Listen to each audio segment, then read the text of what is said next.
and welcome to the AT&T CyberThreat Report for May 17th, 2012. Today we have joining us, I think, a good group here. First, regular Dave Gross. Dave Gross is a senior incident response analyst, and he does a lot of other things around the organization as well, all with the security flavor. Welcome, Dave, and what are you planning to discuss with us today? Thanks, Brian. I have two things today. One was an issue with Wikipedia, or an issue that Wikipedia raised, I should say, where if you're seeing ads on Wikipedia, then you may have malware on your machine. So it's an interesting concept that we should dive into. And the other one is about Android fragmentation, how many different devices there are out there running Android, and how the developers have to understand that they have to support these different devices if they want their apps to run everywhere. Yeah, that sounds like a good topic, and perhaps a bit of an extension of something that we discussed last week. So perhaps we can sort of re-bring up some of those topics as well. Sounds like a good plan. We have John Hogoboom joining us today. John is one of our malware analysts. He also works on a lot of other security analysis activities. And welcome, John. What do you plan to discuss today? Hey, Brian. I'm going to talk about the spam report that we normally, or the unsolicited bulk email report, as I like to call it. Mm-hmm. And we're going to take a look at one particular campaign that was using AT&T fraudulently. So I want to mention that, and I also want to break it down a little bit, understand the other brands that are being targeted in this campaign, as well as how you might be able to recognize it if you see one of these spams in your inbox. Yeah, that will be some good advice. I think it's sort of important that we understand how malicious emails are evolving over time and how we can recognize those and protect ourselves. So it should be a good discussion. We have a special guest here today, Alex Bobotek. Alex is the lead for our mobile anti-abuse management activities, and he's also a co-chair for the MOG group that's used to be MAAWG. Now it's M3AWG. So welcome, Alex, and tell us a little bit about yourself. Well, thanks, Brian. Inside AT&T, I lead our strategy and architecture for defending the mobile messaging services that we offer from types of abuse, including spam, malware, and phishing. And also AT&T and M3, as it's now called, it used to be called MOG. It's the Mobility Messaging and Malware Anti-Abuse Working Group, is an industry organization which works very closely together to help control abuse of messaging, whether it's mobile messaging, messaging in social media such as Facebook, or email. So today I'll be talking about primarily the SMS spam that's been hitting our phones lately. Some of you may have noticed an increase. I'll be talking about what you can do to help control this, and also going into some of the industry activities that are underway to help bring spam under control in the mobile environment. Yeah, I think that's going to be a very good discussion, and the early aspects of this activity, clearly it's an annoyance, something that we want to get a handle on and control of, and we anticipate that perhaps some other more malicious activities might take place in the future, so we're preparing for that as well. So I think we'll have some good discussion there. And thanks for joining us. I'm Brian Rexroad, and I will cover the internet weather in the latter part of the program today. So let's pass it over to Dave here. And Dave, you'd mentioned something about Wikipedia ads? Yes, Brian, thanks. On their blog this week, Wikimedia mentioned that they don't display commercial ads. They haven't, and they don't intend to. Their funding is through donations to the Wikimedia Foundation, and so the only ads that they would have would be when they're doing fundraisers for the Wikimedia Foundation. So if you go to their website and you see ads, then it's likely that your web browser is infected with some sort of click fraud malware. For example, on Google Chrome, there's a malicious extension called I Want This, which evidently injects these ads in, and they get credit for these click frauds and for clicking on this by going there. And there may be other malicious extensions and add-ons for other browsers, but they specifically pointed out that one is one that seems to bring up ads and even affects Wikipedia. Note that if you're running an ad blocker, you probably won't see that you have a problem. So it's kind of an interesting situation here that in this case, running that kind of software, security software may actually cover up the problem that you have. But anyhow, the recommendations, if you see this sort of thing, are first to disable browser add-ons and run up-to-date antivirus and other spyware, malware removal tools, and see if the problem goes away. If it does, great. Hopefully you corrected it, and if it's a malicious add-on, hopefully you can either remove it with the other spyware removal things, or just remove it from the browser with the browser instructions. However, if you're still seeing ads on Wikipedia, these may be getting injected at the network level because some internet cafes or free Wi-Fi hotspots kind of fund themselves with ads, and so they may be injecting it into your stream without you being aware of it. So it may not be on your machine, but the likelihood is that you should check to make sure that you're not running these things on your machine before you blame the network. Yeah, so I guess you want to be looking for some sort of a pattern in the activity. If you visit a cafe, like you said, sometimes they may be funding that access through some advertising activities. But right. This would clearly be a case, and I think it's kind of interesting, by the way, that it's affecting basically the three major browser types: Chrome, Firefox, and Internet Explorer. So. And do I understand correctly that it's being done through some sort of add-on, or there may be some other mechanisms used as well? Well, in the article they were talking about, it seemed like it was being done through the add-on, and they knew specifically about this Google Chrome add-on, and they weren't sure about the other browsers, but they suspected that there were probably malicious add-ons for those as well. But it's kind of a, getting in the middle of that conversation, kind of like some of the other malware does that, does more malicious activity like stealing banking credentials and stuff like that, like Zeus does, where they'll intercept your stream and inject different things in there. Mm-hmm. I happened to be reading the blog on here, and it mentioned that they get an average donation of less than $30. I think that's at least I'm happy to report that I'm not below average, but I think that's a terrific program that they have going, and of course it does require donations to make it continue to exist, but.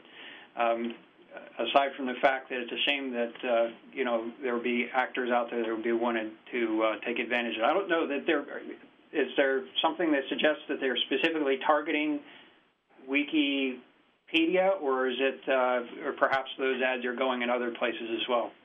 No, there's nothing that indicates that they're specifically targeting them. The thing is that it's very easy to see it on there because they don't have ads, whereas if you go to other websites, you don't know what are the ads that come from the website and what are the ads that get put on by this malware. Very good observation there. So a good thing to check for is if you have a suspicion that perhaps you have clickware like that, then you might want to take a look at Wikipedia to see if it shows up there. Mm-hmm. Very good. Thank you very much. And let's go ahead and talk a little bit with Alex here. Alex, you said you were going to talk to us a little bit about dealing with SMS spamming activities. Hello. There are a few things that you can do if you receive a message, and I'm going to show you what that is in a few moments. Let me give some background first. AT&T and other North American mobile network operators have set up a spam reporting service. The basic concept is this. You tell us when you receive a spam message, and we go and do something about it. Those actions might be to terminate the service of the sender, to sue, or otherwise use legal means such as a referral to the Federal Trade Commission or other agencies, other government agencies, to get some action here. But it's very important that we know about it. If we don't know about it, we can't do anything. So what we've set up is a text message reporting system. We call it the 7726 reporting system. 7726. Interestingly, that spells SPAM on your telephone keyboard. That's why we picked 7726. So when you get a text message that's spam or unwanted for some other reason, please forward it to us at short code 7726 SPAM. And I'm going to show you now how to do that. I'm going to demonstrate on an iPhone. Here's a message that I received, and I'm going to forward it. The first step on an iPhone is to select Add to Contacts. What we're going to want to do in a moment is to tell AT&T which phone number we received it from. And so that you don't have to remember the 10-digit phone number, we're going to save it in our contacts. So we say Add to Contacts, create a new contact, and you can just give it a name such as Spam or Spam1, as I will do in this case,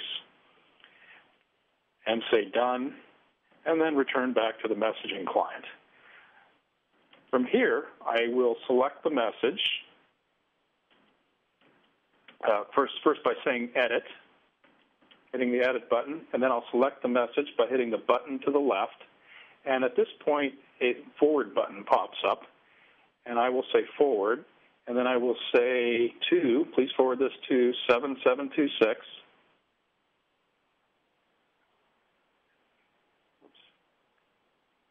Okay, and then Send.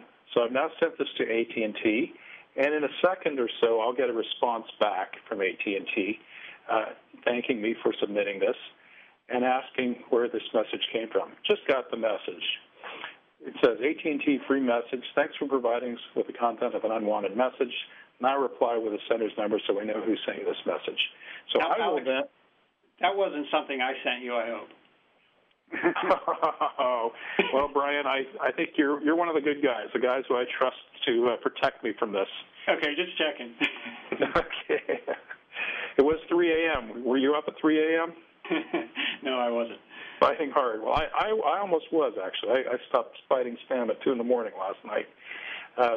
So now I will paste that contact information. I'm going to go back to the contact list. Opening up my contacts now. And I'm going to find that spam entry that I just added, Spam1.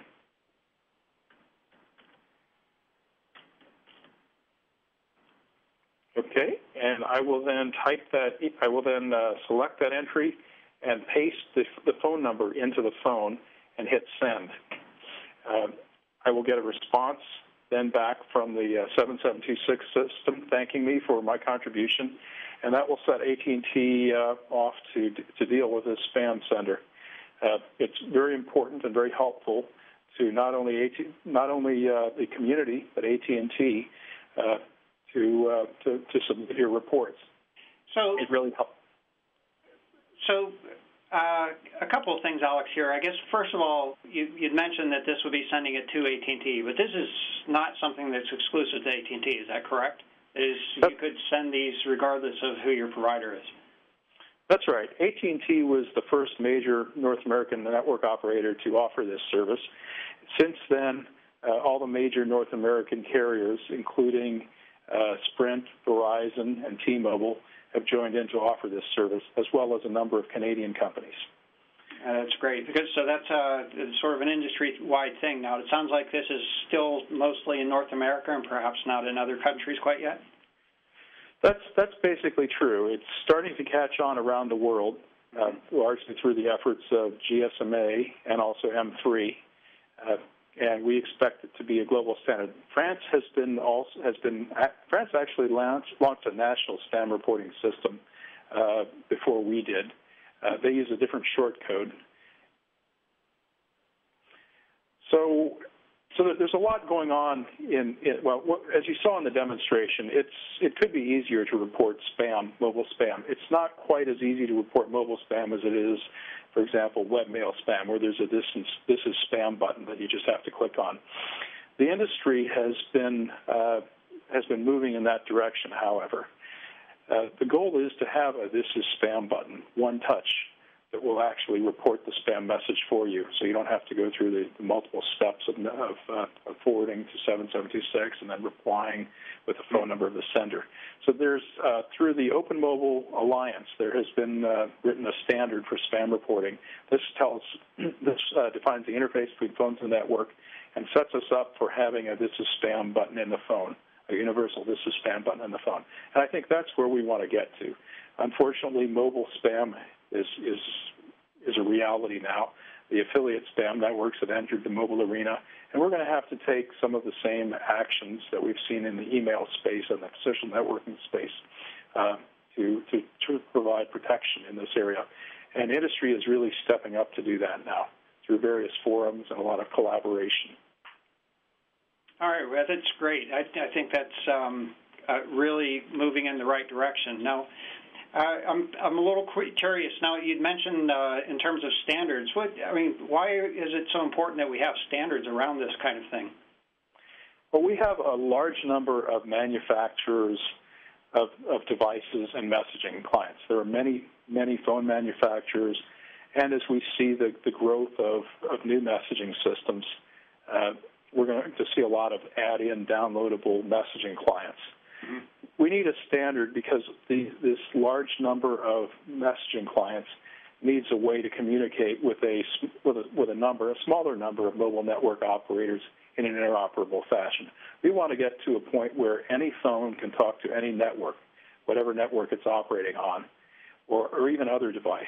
And to do that, we need an industry standard. Makes a lot of sense. I think one of the perhaps underappreciated aspects of the mobility network, especially, is the complexity behind it. Not just in the network itself and the transport mechanisms and the cell switching mechanisms and the radio access, but the devices themselves. And perhaps this is a good time to segue into Dave's next article, which just looks at a particular aspect of Android. Yes, thanks, Brian. So this was an article about a study that was done by a developer of one app. The app was called Open Signal Maps. And basically what they did was they looked at the different device types, the number of devices and number of device types that downloaded their software in the last 6 months. So over the last 6 months, there were almost 700,000 total devices that downloaded their app. And of those, there were almost 4,000 distinct Android ROMs, different types, that had done this download.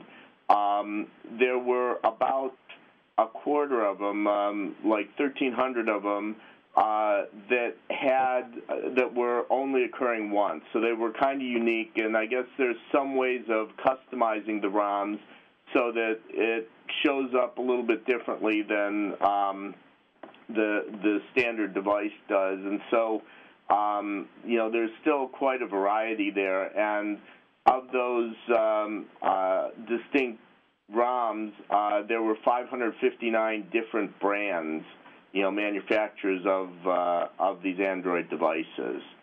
And they were all over the place in terms of the various different Android API levels. The most prevalent one was still Gingerbread, which is version 2.3, and that one came out back in December of 2010. So it's about a year and a half old now. And, it shows you that when you're developing apps, there's a big variety of these devices that you have to deal with, and variety of these different API levels and so on.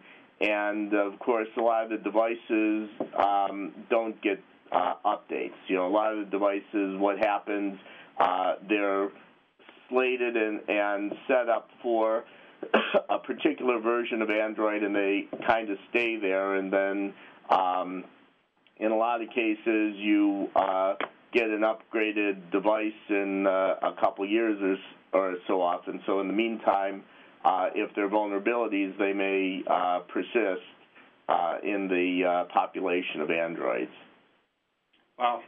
So there you have it. That's actually a very interesting, I'm not even sure what to add to it other than the fact that, as you know, we discussed last week some of the challenges with keeping devices up to date. That is, we talked specifically about a vulnerability that had been associated with WebKit that was affecting devices, and the fact that the WebKit had to be incorporated into the device OS release, and along with the fixes to that. And this kind of exemplifies some of the challenges in doing that. And by the same token, what we were just talking about with Alex, the fact that there are many messaging applications that do exist and will exist going forward, so it's important that we establish some standards for how a simple thing like reporting unwanted messages is important here. Right. Yeah, very good. And Alex, very good input from you there. I'm very much appreciative of you joining us and discussing that today. And thanks, Dave, for finding that. That's an interesting find. And by the way, I guess what we would like to do here is refer you to the website specifically to see more about what Dave was talking about. They have a very interesting graphic that's on that site. So let's pass it over to John here. Let's talk a little bit about, I guess, moving back into the wireline environment predominantly at this point, and talk about what's going on in the malware spam space. All right, thanks, Brian. And actually, just touching back on the fact that people don't update handsets and whatnot like that, and there's a lot of different versions out there. A few weeks back, we had talked about other types of embedded devices like webcams and other things like that, embedded webcam DVR-type devices that have been taken over and turned into bots. So a lot of embedded devices you might have in your network that you really don't think about updating that might be vulnerable, and they might be at the very edge of your network, like a DSL modem or a router of some sort. So something to think about. Absolutely, and we'll start seeing the combination of the two pretty soon as well. Both wireless and, some of them are using Wi-Fi, but more and more what we call machine-to-machine or M2M kinds of applications that are using the wireless network as a transport mechanism for telemetry, for example. Right. All right, well, moving into the unsolicited bulk email or the spam report, no real big changes from what we saw last week, kind of getting back into the flow of this. One noticeable change is last week, you might have remembered that I mentioned we had a higher than usual number of emails that we received, spam emails. It was in the 1-point-something million. I can't remember the exact number. We're back down to more normal-looking levels here, so not quite sure what to make of that exactly either, but we're at about the 860,000. That's kind of where we usually hover around, between that 700 to 900 or so. In terms of what we saw ones without attachments in the spam, 840,000, the bulk of them were ones that we couldn't really determine, but they're probably 419, just spam, phishes, et cetera, that we didn't really dig into to figure out what's exactly going on there. And then about 455, we noticed that there are things in here that are highly likely to be suspicious or malicious, such as EXEs, zips, malicious content types. Yeah, and John, you just mentioned that the topic of not having dug into some of those. I just wanted to sort of point out that that's in the context of for the purpose of this reporting or this analysis. That is, there are systems and folks that dig into those other messages as well. It just happens to be that that's not part of the role that we have in this function. Right. That's exactly right. So in terms of ones with attachments, the total number of spams that had attachments were about 24,000 spams, and of those, only about 4,561 were actually unique MD5 sums on those attachments. So there are a lot of repeated emails, obviously, in there. And then in terms of spams that we were able to detect something malicious in there and block it, 983 of those. That's up from last week. We didn't have as many detected and blocked last week. And ones that slip through that have very suspect or confirmed malicious attachments in it is about 316. We've mentioned before that when we look at some of these ones that slip through, it's usually towards the beginning of that new piece of malware, and then over a couple of hours or so, the antivirus vendors might pick up a signature for that, and then they subsequently get blocked. So that's something to keep in mind, that just because a few got through doesn't mean that they're all getting through. It's just until a signature gets developed. Nothing real, no big changes in the total numbers of things we're seeing here. It's about the same kind of mix or distribution we've seen in the past.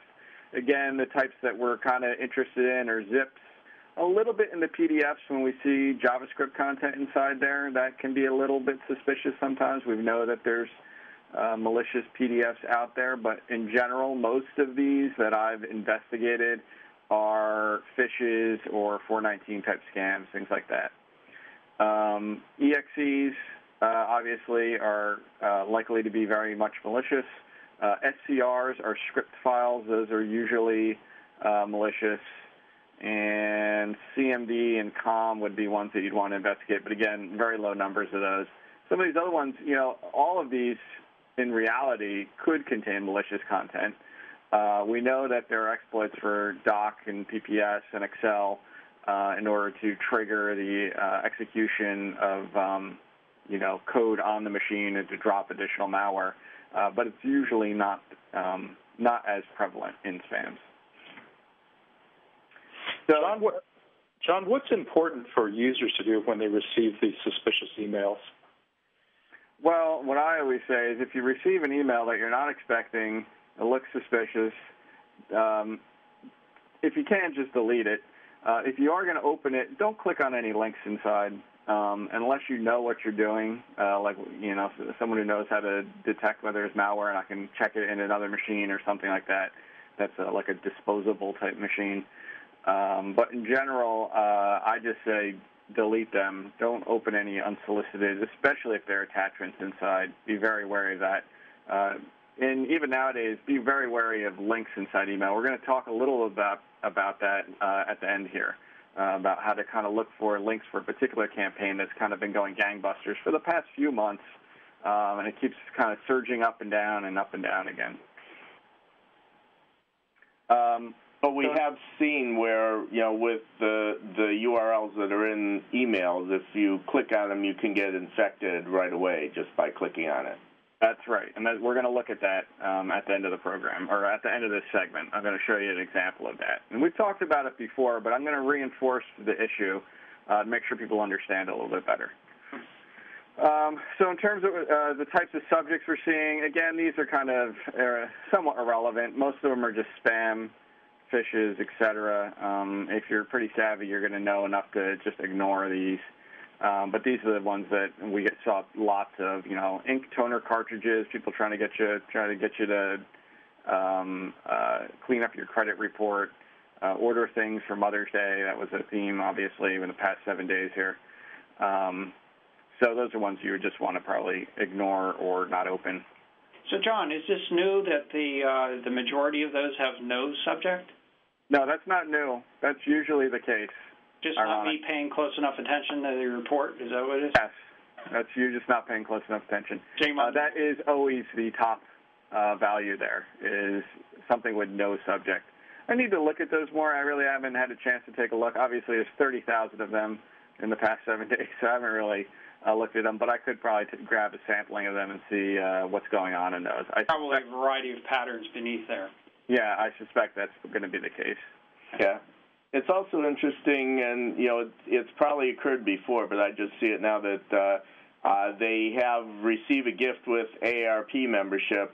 That sort of thing would be targeting, people that are a little bit older and maybe not as computer savvy, so they might fall for something like that. Whereas, some of these others, could be for anyone. Are you talking about me again, Dave? I was trying not to name you, but yeah. Okay. I don't think any of us are ready for AARP yet, but at least I'm not. You're younger, John. Speak for yourself. Yeah.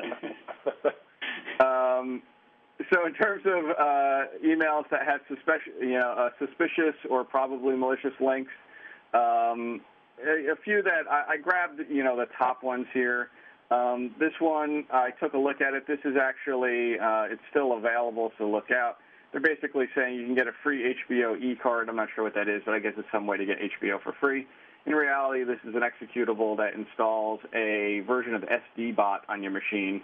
It's also colloquially known as Trojan.gen in some of the detections that we're going to see in a second here. But that's one that was heavily spammed over the past few days.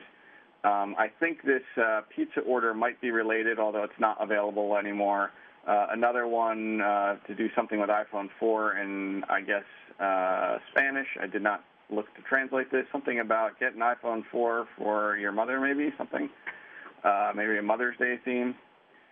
These other ones down here, I think, are probably related to the campaign we talked about last week, which was of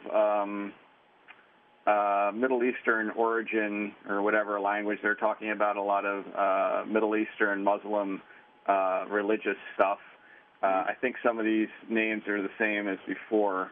It looks like similar content. I can't really read what the translation of the subject is. So is this an increase in activity or just persistence of that activity? I'm kind of wondering. I think it's just persistence. I don't think it's any. It doesn't look like appreciably more than we've seen before since last week. We hadn't seen any before last week. So I think it's just a continuation. Okay, because I think, and I don't know to what extent the spammers are tracking this, but certainly we have seen cases in the past where they'll try some new thing and then perhaps it wasn't very successful, so it sort of dies off. But we'll have to keep an eye on this one and see if it seems to be continually effective. It certainly is new, at least from what we've seen. Right. Something interesting to me is that several of these spam campaigns are very similar to what we're seeing in the mobile environment. For example, the iPhone 4 for Mother's Day, and you've just received a gift card, like the HBO e-card. Both of these are almost certainly affiliate spam attacks, and we're starting to see the same operators that is, the same criminal operators, use the same methods in both the wired and the wireless spaces. Yep. That's a good observation. I mean, I think the guys who were, have traditionally been doing this in the wired type perspective are moving to mobility and using a lot of the tricks that they've already learned over the years to those techniques in the mobile space to try to get victims. So. Moving along, in terms of the types of things that were detected and blocked, spams that had attachments, they were stripped out because our antivirus engines inside their email gateways detected and removed them. Again, lots and lots of Zeus, Trojan Z-Bot. We're going to talk about that as well. Smolar is the next largest at 38%. And then everything else is kind of small slivers. Dromedon is a downloader. MyTob we see on a regular, continual basis at just very small levels, usually targeting AT&T.net and BellSouth.net customers. Trojan Horse, Trojan Dropper. Trojan Gen is that HBO one that we were just talking about. That's that detection. I think a few of these got through, and then maybe they tried some more with links as well, pointing to, but it's the same family here. And when I looked at it, it really is an SD-Bot. It's an IRC-based malware infection. It uses IRC for its command and control for this. So no big changes here from what we've seen in previous weeks, other than usually we see Dromedon and Z-Bot kind of battling. Dramamine has kind of paled down quite a bit. Usually, and Smolar is always up in there as well. But usually we have seen cases where Dramamine is a lot more, bigger of a slice in the pie than 3%, but it's a little bit down from what we've seen in previous weeks. Looking at the types of subjects for these different malware families, the Dramamine campaign is targeting the DHL brand, and I don't know if this is Better Business Bureau. I didn't really look at the email, but they're basically purporting to be these package delivery, your parcel delivery, all delivery type services. Inside there's a Dramamine attachment, a piece of malware that if you opened it or executed it would infect your machine. Trojan Horse, I'm just going to kind of ignore. We didn't get much of these. The Trojan Horse, Trojan ADH, Trojan droppers, but they're definitely malware. That I didn't look at the content of these emails to see what they're about, but they're basically trying to coerce you into opening attachment. Trojan Gen, this is that family that we were just speaking about of an IRC-based botnet controller in the SD bot family. We talked about this last week. We've seen this over time. It's kind of coming back again. Their campaign here is they indicate that there's a photo of you out on the internet that's something you probably wouldn't want out on the internet, and they say they're putting it in, pretending it's an attachment in that email, coercing you to say, oh my God, I got to open this thing up and see what this photo is of me that's going around on the internet. So that's the campaign for that one. Smolar is doing more of the parcel delivery type stuff, which we see a lot of. And ZBot is please confirm your payment. We saw tons of these, probably over 400 or so, just with this subject line.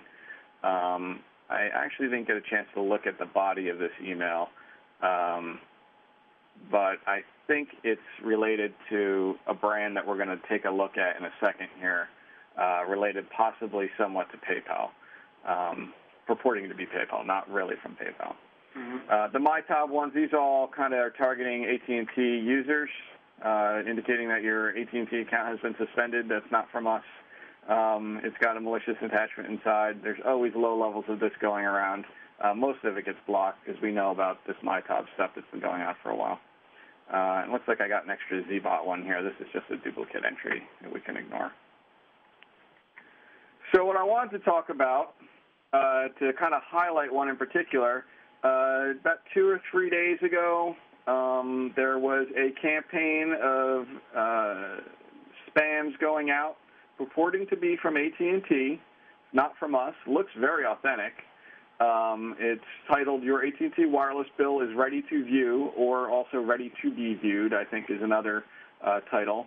The from address looks like it is a legitimate AT&T email address, so they're faking the email from address to be one that we really use to deliver to customers, so that is something that they are using in their favor. They will usually indicate in here, it's probably hard to read, so I kind of made it larger, but they'll say total balance due is a very large number. In this case, it was $1,426.48, well, $1,426.48. And then if you were to actually click on any of these links in here, they have a login, register now. There's actually quite a few links in each spam. If you were to click on any of these links, it's going to lead you to a Black Hole Exploit Kit webpage. We went over this in more detail on actually how Black Hole Exploit Kit works in previous episode, maybe about a month or so ago. I'd refer you to that to go remember how that works. But basically, it's a page that if you click on this link, your browser goes to it, and you have just maybe not even all your patches. It's a very up-to-date exploit kit. What can happen is if you just browse to the page, it will, without you clicking on anything else beyond that, install a Trojan payload to your machine. So Black Hole Exploit Kit is a kit that's really a dropper. It wants to drop a piece of malware onto your machine, and then a lot of people are using it to drop various types of malware, either Zeus or, I'm trying to remember, Zeus is the big one, but there's been some other ones that they've been dropping as well that are just escaping me at the moment. Cridex was another one that was being dropped as well. So in any event, you can become infected just by clicking the link and opening the web page in your browser. That's the basic gist of that, so be careful. This particular campaign is, if you were to open the page and visit that URL, you would get infected with a Zeus Game Over variant. The Game Over variant, Zeus is a banking Trojan. Steals login IDs and passwords. It does more than just banking, though. It's basically stealing your login ID and password for all the different websites out there that you visit, and it reports them up to a command and control. The Game Over variant is a newer variant that kind of emerged early this year, uses peer-to-peer UDP protocol in order to communicate with bots, and so it's very difficult to track the command and control operations because it's kind of distributed across all of the bots in the network. And just to show you, we're not the only one. And I should mention that they use companies like brands like AT&T, or in this case, Bill Me Later, which is part of PayPal, and the next one here, LinkedIn. They use all of these services or as a brand in these spams because there's a likelihood that most of the people who get it more people than not, might have an opportunity to actually use these services and are more likely to think that, oh, maybe I'll click on this link. Right. If I receive an email from, the Bank of Scotland or something, very unlikely that I'm going to open that link because I know I don't use that service. But these brands that are very well widely used and adopted by a lot of people in the country are more likely to get victims because more often than not people are using these services. Right. So, and John, can you just go back to the AT&T page for a minute? Sure. Because one of the things I wanted to mention there, the shock value there is that, your balance due is high. It's like, in this case, $1,426.48. And so that's kind of the shock value that you're thinking something must be wrong. That's not my normal level of bill, so let me click and find out what's going on. In the real mail that we send out saying that your wireless bill is ready, I believe that we don't send out what the balance is. I think you actually have to go online to find out what the balance is. So if you see an email and it says this is what your balance due is, it's not going to be from us because, we would protect that by having you have to go to that site and log in to get that information. Yep. Right, that's a good point. And really quickly, lastly, what I want to talk about is for all of these campaigns, for us, the AT&T, LinkedIn, PayPal, there's probably some others I missed, they all have in the spam URLs that are not pointing to any of those services. And if you kind of look at them, I'm not saying I obviously don't want you to click on any of these, but if you were to mouse over and kind of see what they're really pointing to, or view the raw details of that email, you'll see that they have a very regular format. And it'll be a URL to a website with a slash and an alphanumeric type path in here of this kind of format, /index.html. That's going to take you to a web page that's going to kind of repoint you to another web page that ultimately will get you to the black hole exploit kit page that's going to infect you. Something I want to mention, though, usually these are hacked websites, these locations. They are not necessarily bad people. It's just that they have bad security practices and they haven't protected their websites and they've been compromised, and the bad guy has put, a payload on there, basically a web page that's going to repoint. But there's lots of them. I've got thousands of compromised websites that are appearing in these spams. I just gave a small list of them here, but they all have that very same similar format of an alphanumeric path /index.html. These digits, this alphanumeric portion is somewhat random. It's not really random. I haven't figured out a pattern to it, but we've seen duplications of them in various sites. So I'm not sure what the methodology is. Just as a case in point, DXC6P6YJ here also appears up here on this one. So it's not, and as well as here.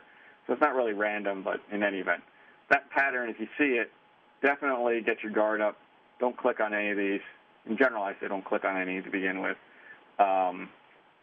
But just be careful. We had a question as to why is there such a high amount? Basically, such a high amount of compromised websites.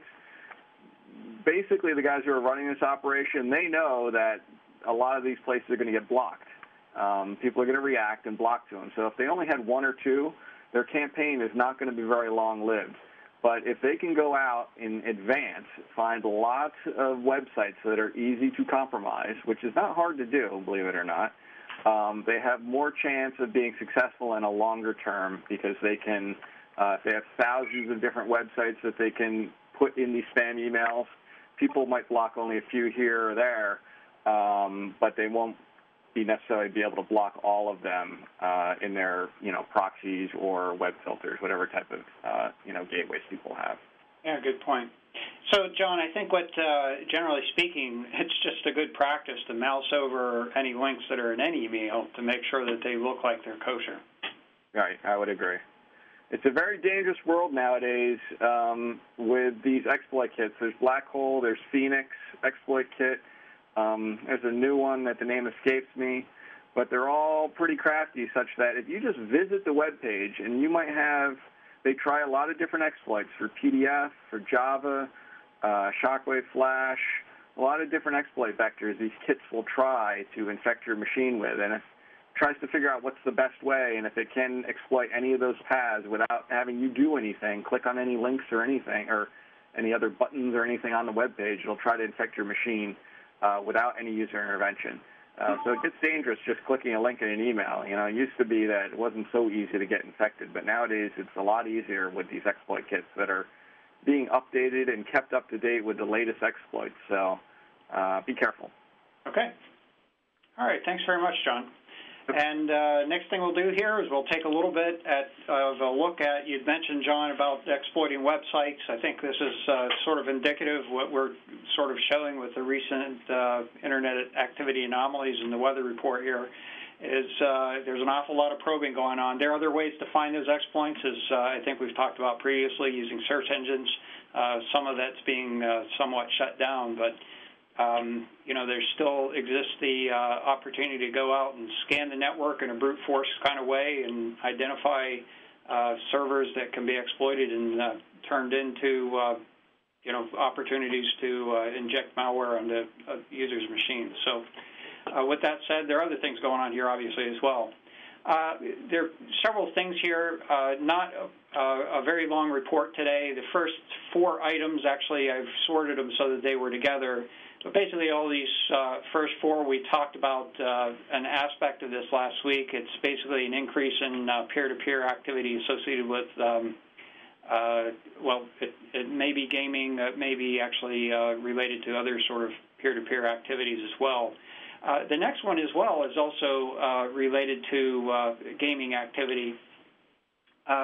Some activity on port 1119 that showed up recently. It showed up as a source port and a destination port in our anomalies. So we'll take a look at those. I don't anticipate any threats associated with them, but they are growing in new activities, so we like to keep an eye and make sure that it's not associated with anything security relevant. There's some other scanning activity, relatively unusual. We have some scanning activity on port 53 UDP. We often see scanning on port 53 TCP. Both of those are associated with DNS protocol, domain name system. We'll take a quick look at that. It's not a lot of sources of scanning. It's actually some kind of focus scanning. Consistent with some of the things we've seen previously, there's scanning activity that's going on port 1521. This is actually the port that's used for Oracle's SQL interface. So whereas we traditionally see a lot of scanning activity for Microsoft SQL and occasionally for MySQL, here's a case where we're seeing sort of a surge in activity looking for Oracle SQL. And last but not least, we have some probing activity on port 1080. We'll take a quick look at that as well. So first of all, I combined, as I mentioned, the first 4 of them here. This is UDP activity, has very much the characteristics of P2P, there's peer-to-peer activity. Showing 30 days of activity here, and as you can see, there's been a clear uptick in activity. These ports are associated with Apple Game Center, In fact, if you go to look at a link here for the knowledge article from Apple's website that basically explains that if you're trying to use iOS Game Center through a firewall, these are the ports that you need to open up. This is just a select few of those ports that happen to show up in anomalies. And we're seeing some activity that just started in this last week or so, starting around May 15th, and then other activity that continues to increase that dates back to around April 30th. There's a very low level of activity just before that. So, again, diverse participants clearly has characteristics of peer-to-peer activity. There's no apparent threat associated with this, but because it is increasing activity, we'd like to keep a watch on it, make sure that there isn't any malicious intent behind it. Next one, kind of similar. This is a case, port 1119 is associated with, actually registered to gaming activities. Showing 30 days of data here, and basically what we're seeing here is the number of packets on this particular port, which has gone up significantly, particularly since just a little after the 15th of May.